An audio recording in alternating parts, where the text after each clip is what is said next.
I love this stage because it is like the building stage. You get to figure out, okay, what are we insourcing? What are we outsourcing? What are we building as a muscle internally? It's still connected to the fundamentals of a bootstrapped, profit-driven business. When are you thinking about leveraging third parties and bringing in outside resources versus having those roles in-team, in-house? So this is when I'm going to go back to the first piece of advice that I had, which is today on the pod, we're going to be speaking to Ingrid Milman Cordy. She's CMO of HigherDOSE. We're going to start off by really focusing on organizational design and how designing the right kind of organization helps immediately deliver an impactful digital customer experience. Then we're going to talk to her about bloat and the importance of making sure that focusing on key areas can reduce both bloat in the team and in the tech stack. And then we're also going to talk to Ingrid about the importance of education and making education the center of that post-click experience in order to really have an impact on the end customer. We're happy to have Ingrid on the show today. Let's get started.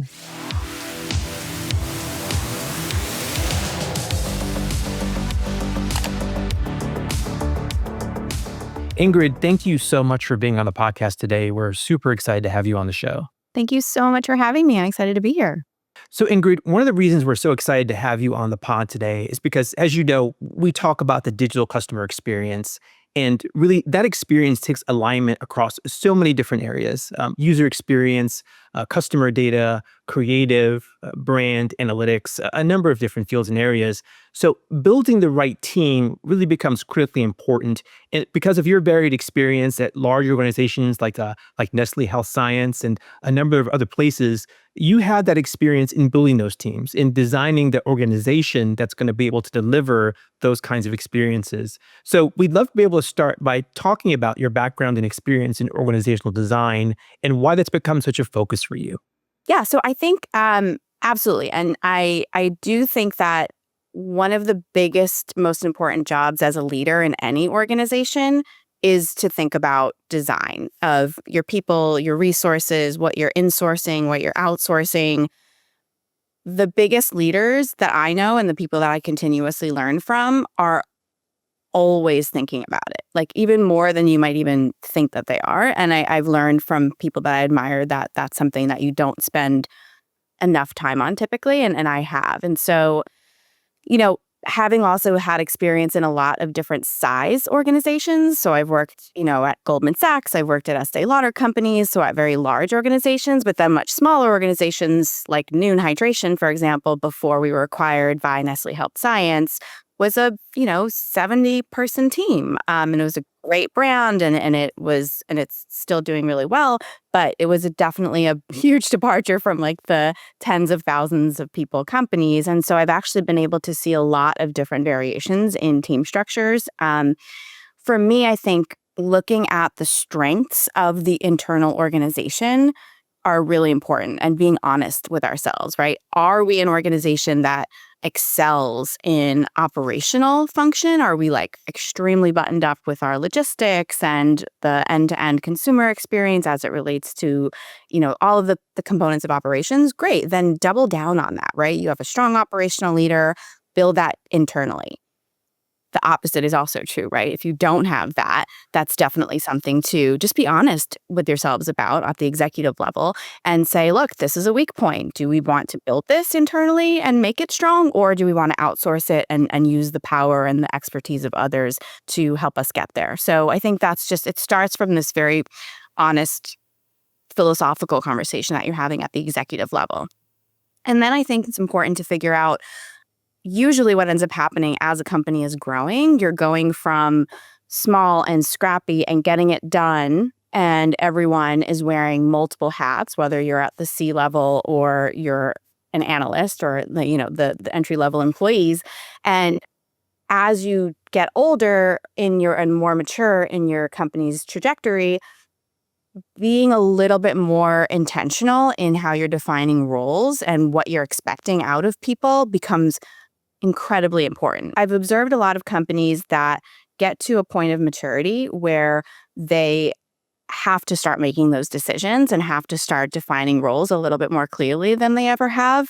And I think it's important to do that before you actually think it's necessary. I think it's good to know who is your creative talent? Who is your operational talent? Who is your go get them outside of the world partnerships? What are we bringing into our sphere talent? Like understanding not just like what that person has been doing or contributing to now, what they're capable of and what their next step is. Because I think that does two things. It helps you keep great talent and it helps you evolve the company into its next phase, but it also make sure that you are going to achieve your next goals versus where you've gotten to now. Like it's a more complicated way of saying what got you here won't get you there.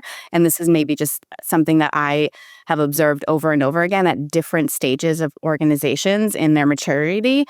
You have to have this conversation, this like reset or reevaluation moment, at least annually, at least. Having worked at so many varied organizations of varying size in terms of the teams that you've worked with, the teams you've overseen, perhaps even helped build, I wonder, how do you manage and prevent bloat? I can imagine, especially as an organization gets large, it gets robust, you start talking about an organization being, over 100 million, over a billion revenue. There's so many people, the teams become so large. How do you prevent, without a better way to say it, hiring for the sake of hiring, right? Making sure that you're actually filling roles that need to be filled and building the team that needs to be built. Oh my gosh, I love that you're asking this question because it's such a great indication of where we are at, like in our collective business driving consciousness. Because it used to be not that long ago when we were in that D2C boom where it was like the amount of employees that you have were a direct indication of how well you were doing. Same way as like how much money you've raised is a direct indication of how well you're doing, which everyone has watched that bubble pop slowly in each of those. So I'm glad that you have this question. I think it's the right question to ask. For me, it's always just about reducing the amount of layers and making sure that the leaders that you hire are really clear on when they need to direct work to other people and when they need to do that work themselves and what they are accountable for. I think that in large organizations, the stereotype is that, the more layers there are, there's like one person in a team of 25 that's actually doing the work. And then everyone else is sort of shuffling around like the plans and the measurement and hemming and hawing over what we should be doing next or evaluating what had happened.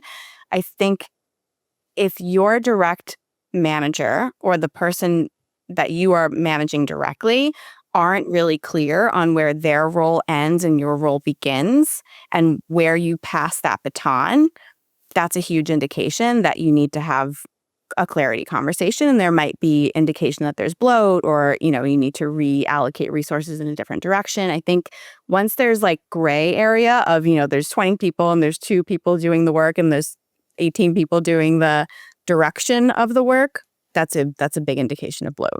That's a great way to look at it, definitely, in terms of that distinction, right, between where one ends and the next begins. So let's talk about that question again, but we're going to kind of like look at it from a slightly different angle. So on the pod, we talk a lot about the post-click experience. So what happens after the advertising? What happens after the promotion? Where people come to the website, they come to the app, they need to make a decision.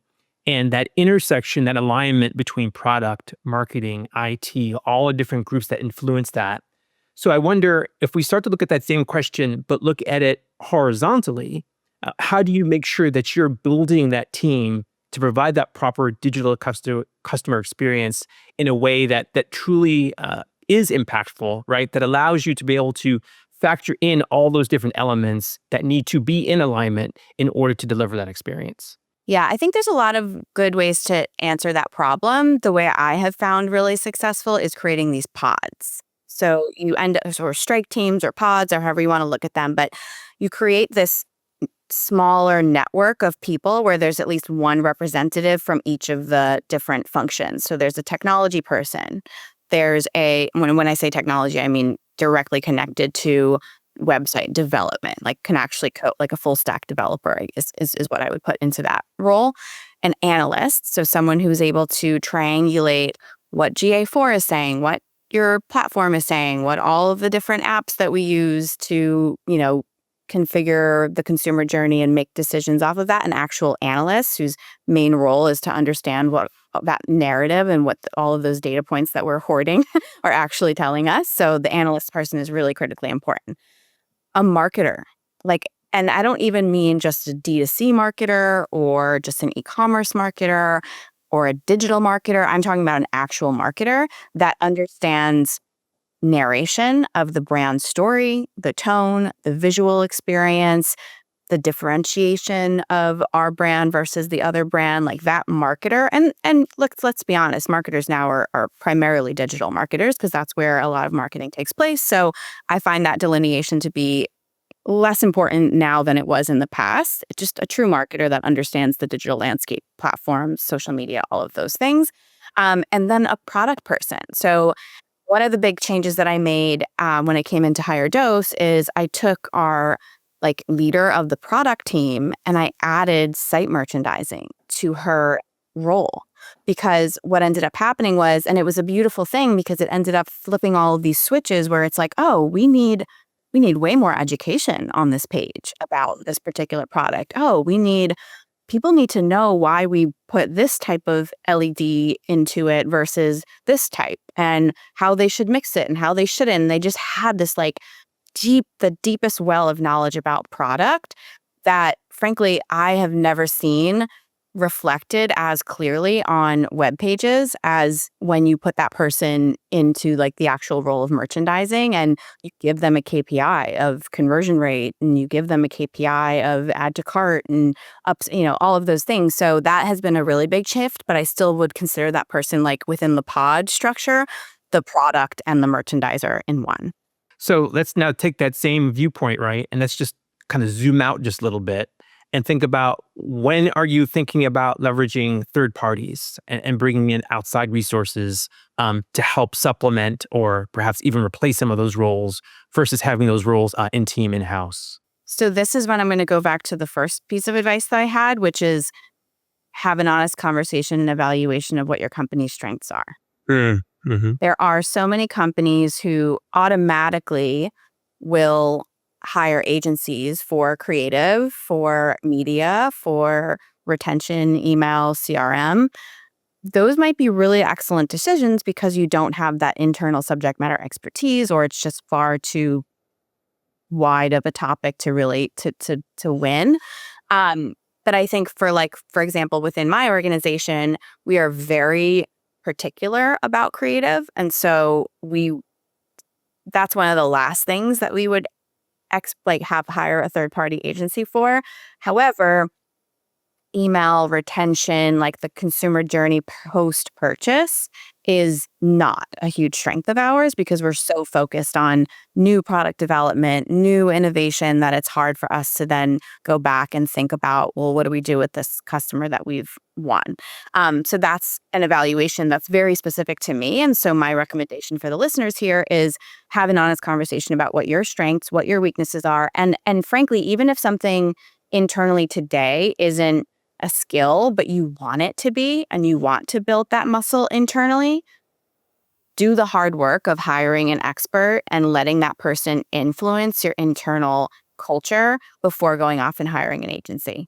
But otherwise, everything else, agencies are amazing. They have a fresh point of view. They have a fresh perspective. They have a good understanding of what's going on outside of your four walls, which is really critically important. So an agency that's within your category and understands your category enough, right? Because I think that could be a hurdle that you would have to overcome with an agency model. But agencies are really great. I like a nice mix, but just, again, build the muscles internally that you want to build and export the things that are important, but that are not internally muscles.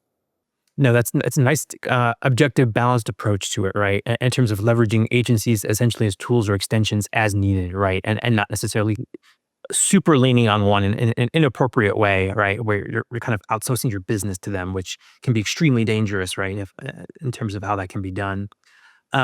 So we talked a lot about organization in that mix, how we kind of find the right players, the right partners as you're kind of building that organization. But ultimately, the goal of all that, right, is to ultimately deliver this experience to the client that's going to be to the customer rather, I'm sorry, that's going to be impactful, right? And by impactful, that's about saying how are we acquiring a new customer and then how are we retaining that customer over time, right? And building that lifetime value. So, from your perspective, when you think about building that experience, and this is a bit of a broad question, and I want it to be broad. What does a positive, impactful digital customer experience look like for you? Yeah. So for us, and this is very specific to higher dose, and I think this is also hopefully true for a lot of wellness focused companies, whether they're in supplements or nutrition or tools, whatever. Education is our first product. And so we start with education and we continue with education throughout the entire piece, whether it's educating them on how to solve the problem that they're trying to solve. I'm having trouble sleeping. I need mood regulation. My hair is thinning and falling out, or my skin isn't as lustrous as I want it to be. Like all of those initial pain points need to be addressed through education, especially when we're talking about wellness, and even more so when we're talking about wellness technology, where it's not a small investment that we're asking people to make in these tools that we're hope that that we have seen make huge impacts to people's outcomes.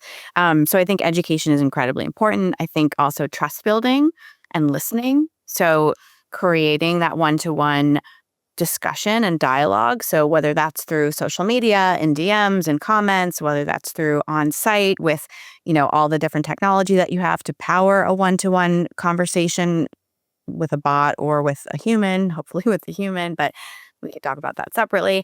Uh, Powered by bots, like we love bots. I'm constantly on ChatGPT and all the things. Anyway, we can talk about that separately. But yeah, so I think it's like initially identifying what the person needs and what their goal is, then having the dialogue of, okay, well, are you wanting to completely redo your routine? Do you need a 4 or 5 step thing? Because we can do that. Are you trying to just try one thing and see how that works for you and then add on from there? Cool. Like, let's start here. So I think that dialogue is really important. And then I think where a lot of people fall off, and frankly, I think we have some work to do here too, is in the post purchase. So, hey, how is it working for you? Do you have any questions? Have you tried this amplifier? Like for example, our red light mask is super incredibly powerful, but it's supercharged with our glow serum, right? And not selling anyone here, but I'm just explaining that our glow serum is red light activated and it'll make the impacts work better with the red light mask. Did you know that? So, there's all of these components where it becomes not just this tool, but it evolves into a ritual. And you can really only do that, or not only, but one of the most powerful ways to do that is to re-engage with customers who have bought your technology in the past and just have the conversation with them. Are you using this? Have you fit it into your routine? Has it made a difference for you? Here are some tweaks to be able to do that. And then, hey, I think it's a huge opportunity to be able to sell them more products that are going to work for what their goal is. Man, you made some great points there, and there's a few things I kind of want to unpack. So I'm going to break it into pieces. So one of the first things you said, and you really led off with, was the import of education, particularly in the health and wellness space. And on the surface, you would think, oh, of course. I mean, that's clearly you would do that. But it's interesting how many companies, how many marketers take for granted how many assumptions they make about what people know. And I think they also underestimate the paralyzing power of uncertainty. People psychologically detest uncertainty. And in the face of uncertainty, people will freeze. In situations that you wouldn't think someone would freeze, people will freeze because they're uncertain. So the ability to get past that uncertainty seems so important. Do you feel like that's a problem you've seen kind of in the industry where perhaps education isn't as big of a focus as perhaps it should be overall? Big time. Big time. And I think actually that's another reason why you see many more influencers and health and wellness like gurus or self-proclaimed experts getting into the field, because I actually think that's a representation of two things. The companies themselves not taking education into their hands enough and kind of necessitating this like secondary market of people trying the brand talking about the brand filling those gaps of education. And then, yeah, you end up paying them a commission because they earn an affiliate commission. And so you have to figure out, do you want to pay affiliates that commission to educate on your behalf? Or do you want to take whatever you were spending in commissions or a fraction of what you were spending in commissions and supercharge your internal education structure? Again, that's where you have to know, are we set up to do this? The answer for us is yes, we love our affiliates and we love, all of the things that they do within our consumer journey. However, we have two founders who are incredible at education and are passionate about the products and are deeply, oh my gosh, the level that they'll nerd out on the products with the consumer is high, right? So that is so powerful. And so us leaning more and more into that coming out from us as a brand is important and a differentiator. Not every brand has that, so you do need to rely on those affiliates. But I think the gap of education is wildly important, and people will fill it. You just have to evaluate whether, where in the funnel and who do you want to be that representation for you. Yeah. And that kind of very well pivots into the other part of what you said earlier that I think is super important, which is the importance of understanding the customer and getting that feedback from them, right? Understanding how they feel about the product, understanding what their questions are about the product, what their areas of confusion are, and then using that to feed a cycle of saying, okay, how are we taking that feedback? How are we extracting insights and value from that? And then using that to impact our experience and then saying, great, have we improved? Are we doing better? Can we see that? And then starting that cycle over and over again. Is that something that you seem to be really important to you in terms of how you structure, not just creating the experience, but now iterating and kind of optimizing that experience over time? Absolutely. Yes. And I think that every single person in the organization needs to be taking actions to understand our customers better. From that pod I was explaining, every single person, the developer needs to look at the tech stack and understanding the consumer journey and where people are falling off and all of that. The analyst helps partner with that. The marketer for sure needs to be constantly on the socials, looking at the comments, seeing what the competitive landscape is doing, reaching out to customers, being, deep in they don't have to be DMing the customers themselves, but hopefully have a really close relationship with the social media or community manager that is doing that so that they understand the voice of the customer, checking in with customer service, and then definitely the product person and that is also doing merchandising, right? They need to get a sense. I have seen really successful stories with companies that actually reach out directly. They're like, we have to email 5 customers a day cold, asking them, hey, how's it going? How are you feeling? We actually need to do that more. But I think that, if there's a recommendation, one that's taken away from this whole conversation is reach out to your customers. It's win-win. They'll be delighted to hear from you. They probably have things to tell you, good, bad, or otherwise. Either way, it's going to be a learning moment. And then, it strengthens your connection and also reminds us what we're here to do to begin with, which is serve our customers, understand them, understand what their needs are, be a problem solver in their lives. It's funny. I'm going to bang that drum just a little bit more because literally in a recent episode, we're talking to a technical leader in the finance industry. And he was talking about the importance of cross-functional teams. And he was talking about the importance of getting that customer feedback and democratizing that across the entire cross-functional team, right? Across the entire organization. And the reason I echo that is because it's interesting how a marketing leader, right, in health and wellness is saying the same thing as a technical leader in finance, right? Here's this consistent fundamental element to building a strong and impactful customer experience that doesn't know the boundaries of industry, that doesn't know the boundaries of your particular area of expertise. It's just this principle of keeping the customer at the center and making sure everyone is hearing what the customer has to say so that it can impact their role in a positive way. And everyone's aligned objectively, not around their own opinion, but around, hey, this is what the customer wants. How do we work together to deliver on that? So in order to get that feedback, in order to deliver on that and be able to have that experience comes now the technology, right? You have to have the proper tech stack. And I think it's appropriate that we're bringing that up at this point in the conversation because all too often it's easy to lead with technology. as opposed to saying, what are we trying to accomplish? What are we trying to do here? Right? What team do we need to deliver this customer experience? And then bringing in technology and saying, okay, what are the tools that we need to be able to innovate and move that forward, right? And accelerate that process. So let's talk a little bit about technology. Obviously, depending on the size of the organization, sometimes you're going to need to keep that tech stack pretty lean. But you still want to be able to accomplish those things that you want to do in terms of delivering that experience. How have you found a way to balance that, right? To make sure that the stack doesn't get bloated, but it's still powerful enough to be able to deliver the experience? I think you think about it the same way that you think about whether you build an internal muscle and hire internally or build internally or you export it, or not export, but Outsource you it? outsource it. Export it. You can You can- export it too, probably. Um, but so I think that you actually answered the question in the setup, which is evaluate the problem first. Evaluate what you are trying to do. Because I think that, and especially now in like the SaaS ecosystem, everyone is trying to do 17 things. And so you have a SaaS plugin or a SaaS, service that is initially there to be I'm trying not to like throw anyone, initially there to be your CRM, right? And now they are everything end to end. And do they do everything end to end exceptionally well? No. No. Like the answer is no. I'm sorry, but no.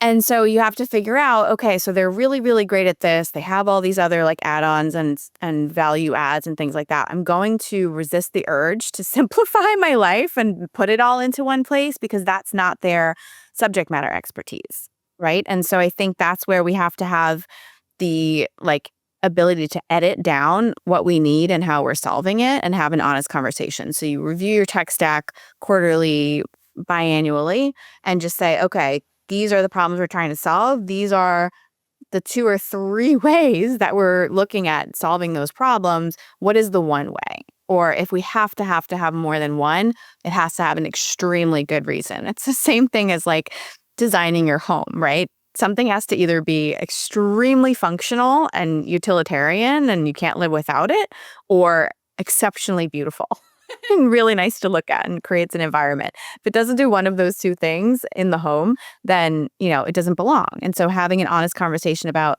okay, does our CRM also need to wash my dishes? Probably not, right? Let's let it be its CRM. And I think that is a way that we reduce bloat, even though it may end up being that, oh, actually now we need to go and find another piece of our tech stack that we did have here, but they don't really do it very well because that's not their area of expertise. Let's do it here. But you're at least mapping your needs and your solutions one to one.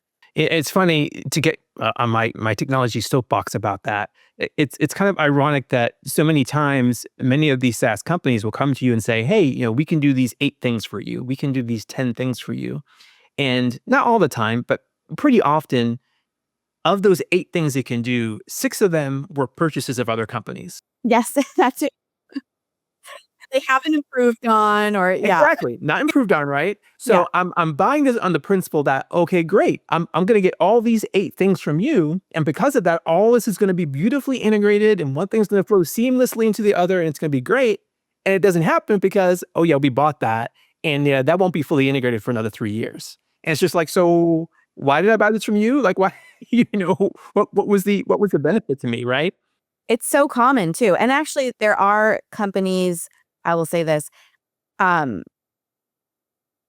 yeah, Klaviyo is actually building a lot of things internally, which is awesome and hard.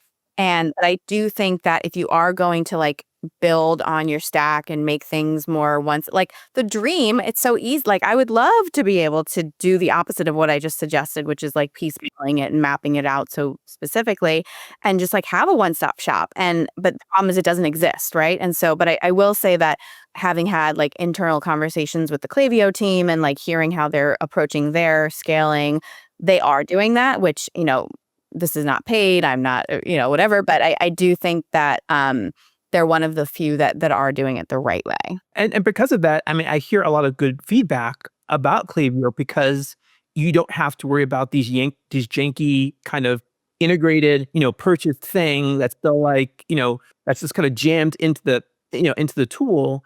And I'm not saying no one does that well, because some companies do a good job of kind of, slowly kind of bringing those things into the the house, so to speak. But oftentimes it doesn't deliver a good experience. It just gives you something else to sell, right? As opposed to saying, this isn't really helping me solve my problem. I'd rather use you for X, as you mentioned so eloquently. This is your strength, and I'm going to use you for your strength. This thing is it, and you might have this other thing that does this component, but this is this person's strength. And if I put those two things together, granted it's going to be an integration, but I'm going to get a more powerful way to solve the problem I have by doing that, right? So just like you said, starting with the problem and saying, what are the best tools to help be able to solve that problem and help move me forward and move the business forward? So definitely appreciate that perspective. So we're going to kind of end on this particular thought, Ingrid. Seeing that you have this robust experience, again, across these different size organizations, and now focused on HigherDOSE, relatively speaking, right, a smaller organization, what are you excited about now that you're kind of working in a somewhat leaner environment and get to kind of have more control likely and able to focus on the things that you want to really do to be impactful? What are you excited about moving forward? I feel like I have found my Goldilocks stage of a company. I love this stage. And it doesn't mean that I won't love this, the next evolution of HigherDOSE at that stage.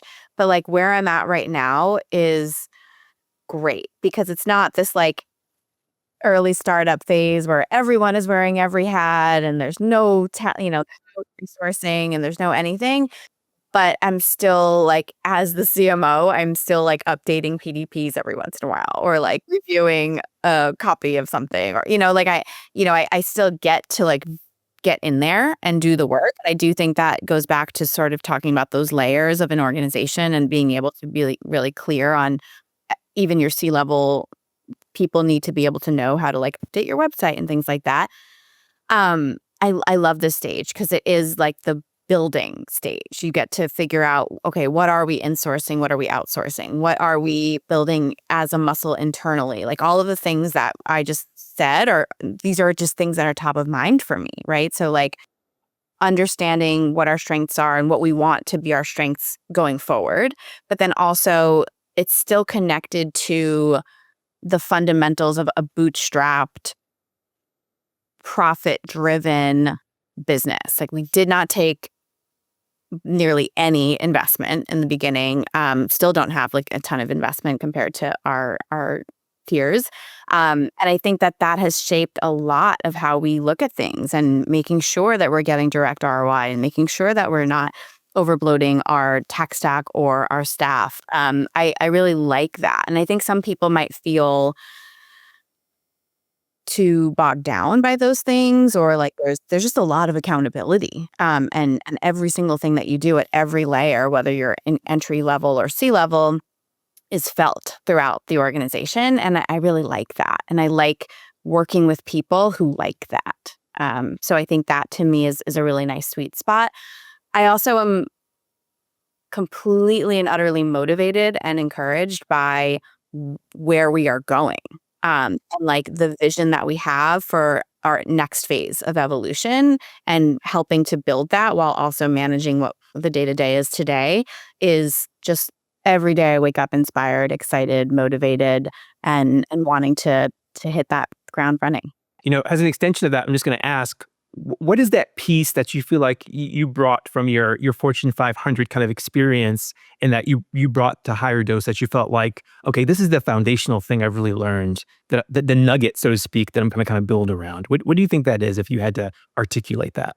I think people that come from those environments typically have gone to business school and they have a really great foundation of how to run successful, profitable businesses from a really great customer acquisition cost to retention to, what percentage of your total sales need to be from marketing and looking at things and even though I'm a marketing person and I love being on photo shoots and telling stories and, bringing products to life, I still care very deeply and understand the fundamentals of like running a business. And I do think that I learned a lot of that from businesses that had to report to the street, who had to give analysts, their projections and things like that. So bringing a lot of that rigor and a lot of that larger sort of like GM strategy and president strategy to HigherDOSE has been great and very well received. That's awesome. Thank you so much for your time today, Ingrid. Great insights, great conversation. We appreciate having you on the pod today. Thank you so much for having me. It was really great.